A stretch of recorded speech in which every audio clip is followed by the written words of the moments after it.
Bismillahirrahmanirrahim. Assalamualaikum Ustaz. Waalaikumsalam. Apa tips cara meraih kesuksesan yang berkah di masa muda?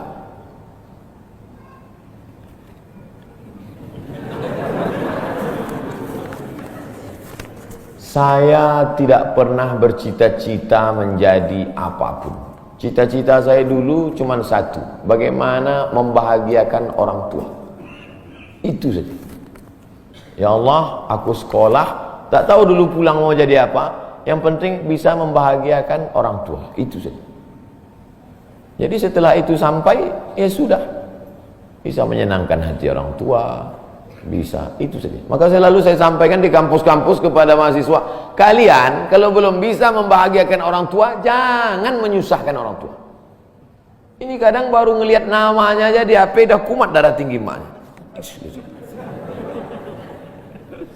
Kalau belum bisa membahagiakan dia, jangan menyusahkan dia. Maka saya di Mesir 4 tahun tak pernah saya minta duit. Tiba-tiba udah sampai dari ke Mekah. Mak, aku udah di Mekah. Dari mana kau dapat ongkos? Ada tabunganku sikit-sikit. Pergi ke Makkah, kerja, pulang, bayar hutang. Jangan pernah menyusahkan orang tua. Oleh sebab itu cita-citanya yang pertama mencari ridha Allah. Ridha Allah fi ridhal walidain wa sukhutullah fi sukhutil walidain. Pulang saya ke kampung, saya mau beli tanah berapa meter, ternak lele, tanam cabai, daun ubi, malam mengajar ngaji. Cita-cita saya kecil aja. Tak ada cita-cita mau jadi ustadz viral disambut di airport, tak ada. Terus kata mak saya, masa kau S2 tinggal di kampung, pergilah ke kota. Akhirnya saya menghonor jadi dosen, siang jadi dosen, malam ceramah di masjid, direkam, diupload, khutbah diupload, like and share, akhirnya viral. Diusir beberapa kali, makin viral. Dibully, makin viral. Akhirnya yang membuli saya taubat sekarang. Ini orang makin dibully makin viral. Udah kita diamin aja lah. Itu semua itu kerja kita atau kerja Allah? Kerja Allah. Kerjakan kerja kita, urusan Allah biar Allah yang ngurus. Kita hidup ini sama macam bawa pancing. Kita tugas kita ambil bambu, pasang kail, cari cacing, letakkan. Masalah ikannya datang tak datang itu urusan Allah. Ini kadang banyak orang ngurus urusan Allah yang dia urus. Urusan Allah yang kau urus. Kata Allah, yang mendatangkan ikan ini urusan aku. 10 pancing pasang, itu urusan kita. Tarik pancing 1, cacingnya hilang. Cari pancing 1, kailnya hilang. Cari pancing 1, talinya hilang. Yang ke-10, bambunya hilang. Marahkah kita? Tidak. Karena urusan kita sudah selesai.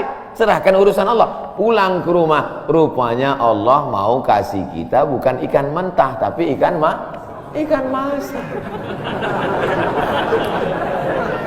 Banyak orang terlalu berpikir hidup ini kau buat saja urusanmu, urusan Allah. Urusanmu berangkat dari rumah kerja, masalah hasilnya urusan Allah. Berapa banyak orang bekerja tapi tak dapat apa-apa. Betul? Kalau sudah rezeki tak kemana. Tapi jangan gara-gara ini lalu bapak enggak kerja. Dibangunkan ibu besok pagi, bang, abang enggak kerja masuk kantor. Urusan Allah. Kalau ada suami ibu seperti itu, ibu jangan marah, biarkan aja. Nanti jam 12 dia bangun, dia lapar, dia tengok, mana makanan? Ibu jawab, urusan Allah.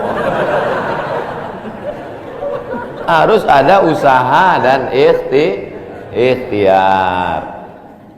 Pertama, niat cari ridha Allah. Kedua, senangkan orang tua. Ketiga, berusaha. Setelah itu, tawakal Allah. Hidup jangan susah. Hidup sudah susah, jangan bikin susah. Hidup sudah pahit, jangan minum kopi pahit. Apa hukumnya suami menyembunyikan uang dari istri?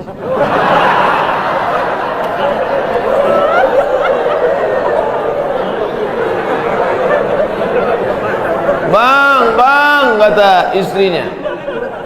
Bang, ini duit apa bang? Duit sial. Oh, duit sial, udah kusembunyikan kau dapat juga.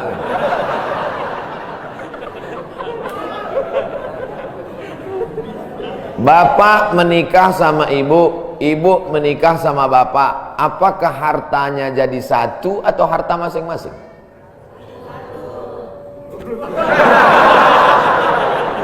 Mereka mau hartanya jadi satu dan bapak ketakutan.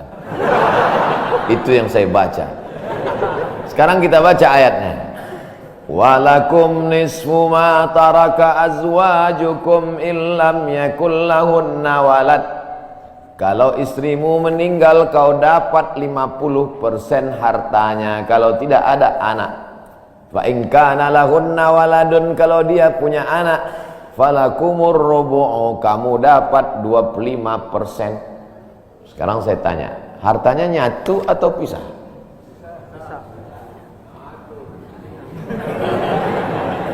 Memang kalau belum sarapan susah nangkap. Saya ulang sekali lagi. Walakum nisfu ma taraka azwajukum. Hai para suami, kamu dapat setengah harta istrimu kalau tidak ada anak.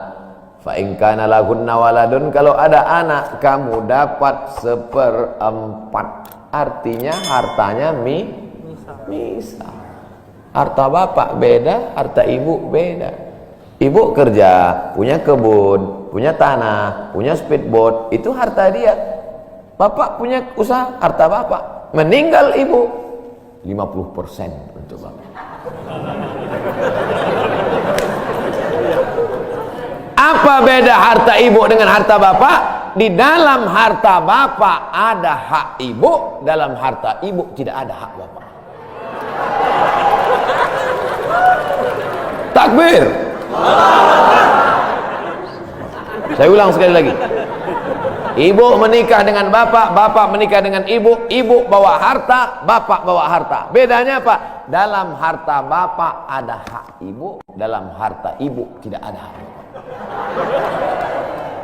Kenapa dalam harta bapak ada hak ibu? Karena bapak wajib memberi nafkah. Kewajiban bapak 5. Pertama, kasih makan. Kedua, kasih pakaian.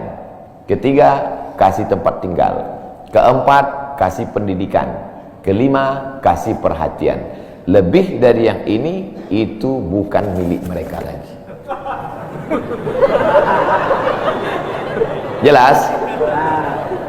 Ini ada sekarang suami setelah menikah, pas dilihat surat apa semua, tak ada punya dia. Semua atas nama istrinya. Ini orang kalau meninggal ini tidak kena azab kubur, karena di dunia sudah terlalu azab dengan istrinya. Dari yang saya sampaikan ini jelas tentang pembagian batasan-batasan harta. Jelas? Jelas. Jadi tidak serta-merta setelah menikah, jangan mau anak perempuan kita ditipu laki-laki. Istriku, mana surat mobilmu, mana surat tanahmu, tadi kita sudah akad nikah, semua hartamu milikku, surgamu di bawah tapak kakiku. Tidak begitu. Makanya laki-laki harus ngerti, perempuan juga harus paham. Kalau tidak, sedang main bola aja ada aturannya, statuta. Kalau tidak akan hancur. Tapi insya Allah jelas itu.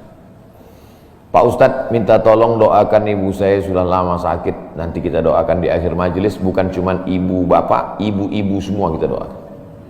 Bagaimana niatnya doanya? Bagaimana niatnya doanya mandi taubat? Nawaitu, aku berniat ghuslat taubat, mandi taubat. Saya nggak bisa bahasa Arab Pak Ustaz, bahasa Indonesia, bahasa Makassar, bahasa Jawa, bahasa Batak, bahasa Mandailing, bahasa Aceh. Saya niat mandi taubat karena Allah Ta'ala. Bagaimana cara mandinya Pak Ustaz? Seperti mandi wajib, basah dari ujung rambut sampai ke ujung kaki. Di mana mandinya Pak Ustaz? Di laut bisa. Kolaka ini 30% saja daratan Pak Ustaz, yang 70 adalah lautan. Nah, mandi di laut. Apalagi kalau sampai ke tengah laut, bukan cuma dosanya hilang, orangnya hilang sekali. Mandi taubat. Setelah mandi taubat, solat sunat taubat. Usolli sunnatat taubat raka'ataini lillahi ta'ala. Ayatnya bebas. Ayat apa yang paling panjang? Hafal kau amma yatasaalun? Tidak. Wadduha? Tidak. Kulhu? Hafal baca kulhu. Di sujud terakhir banyak berdoa. Berapa kali solat sunat taubat sehari? Sebanyak-banyaknya. Kami dulu dipesankan guru kami, pagi sholat sunat taubat, siang sholat sunat taubat, petang sholat sunat taubat, sebanyak-banyaknya sholat sunat taubat, sholat sunat taubat, sholat sunat taubat, sholat sunat taubat. Usolli sunat taubat raka'atain lillahi ta'ala.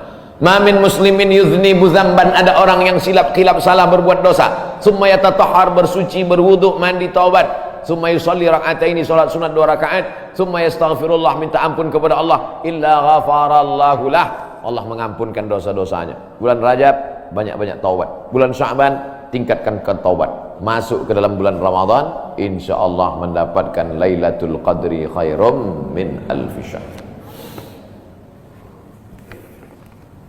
Semoga Ustaz senantiasa diberikan Allah kesehatan, amin. Saya dari Medan. Ada juga orang kampung saya di sini.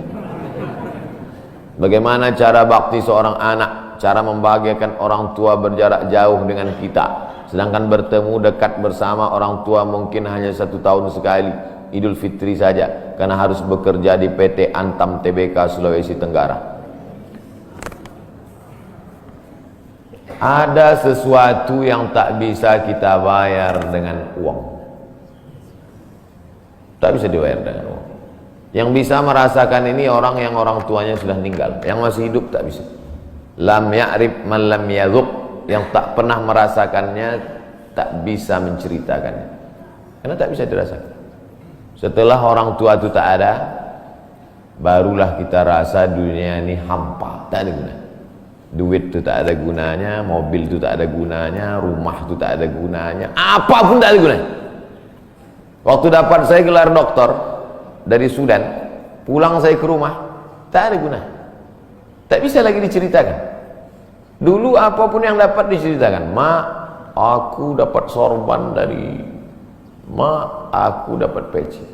Setelah pulang tadi, pulang dari Brunei dapat gelar visiting profesor di Universitas Islam Sultan Syarif Ali, tak ada gunanya, hampa. Paling-paling ditulis di baleho aja, profesor, doktor. Tak guna. Untuk menunjukkan bahwa kita bukan ustadz kaleng-kaleng.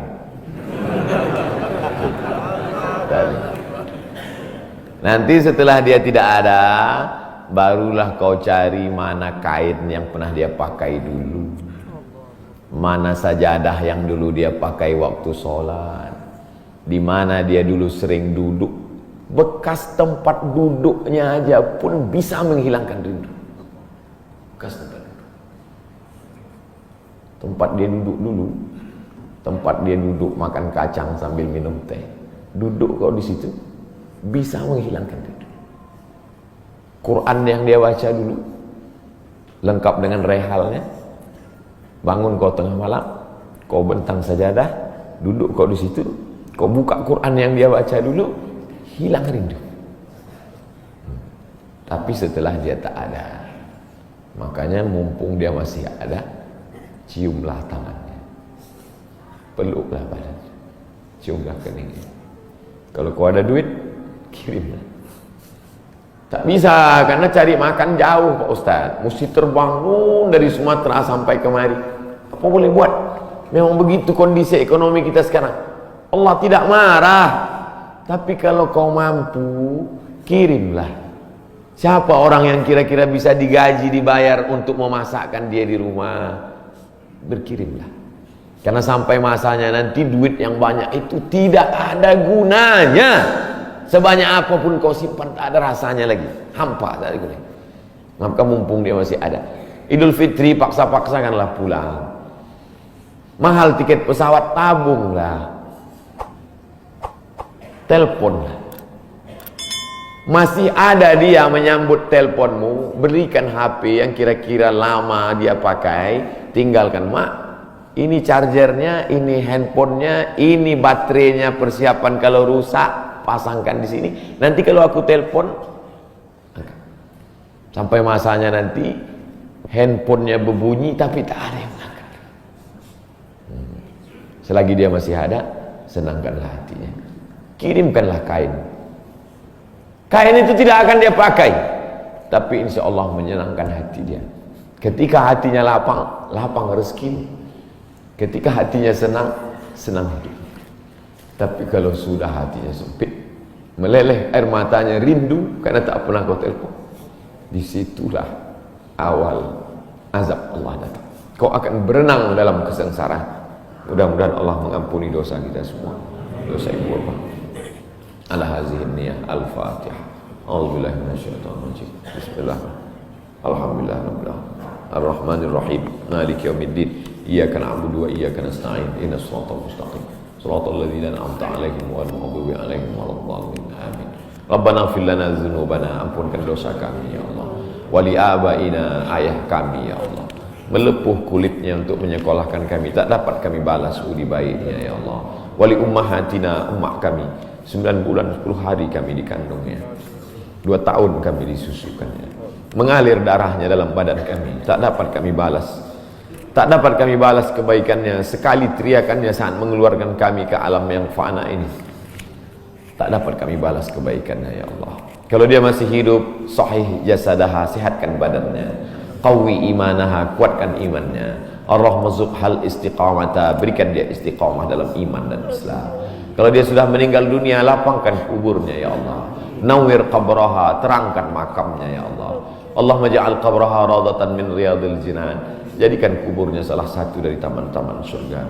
La taj'al qabraha hufratan min hufarin niran, jangan jadikan kuburnya salah satu dari lubang neraka ya Allah.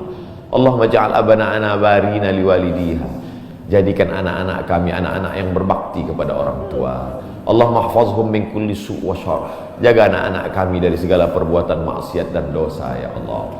Rabbana zalamna anfusana, kami sudah banyak buat silap salah dan dosa. Wa illam taghfir lana, kalau kau tidak mengampuni dosa kami, wa tarhamna, kalau kau tidak merahmati kami, lanakunanna minal khasirin, sudah lama kami jadi orang-orang yang merugi.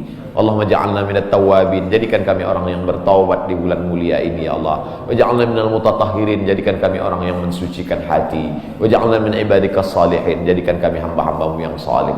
Allahumma ja'al akhira kalamina inda intihai ajalina, kalau ajal kami sampai, malaikat maut tiba mencabut nyawa kami, jadikanlah yang terakhir keluar dari mulut kami la ilaha illallah Muhammadur Rasulullah SAW, kalimatu haqqin alaiha nahya, dengan itu kami hidup, wa alaiha namutu, dengan itu kami mati, wa biha nub'atsu, dengan itu kami nanti akan dibangkitkan di padang mahsyar. Rabbana atina fid dunya hasanah wa fil akhirati hasanah wa qina adzabannar. Wa sallallahu ala sayyidina wa maulana Muhammad wa ala alihi wa sahbihi wa sallam, walhamdulillahi rabbil alamin.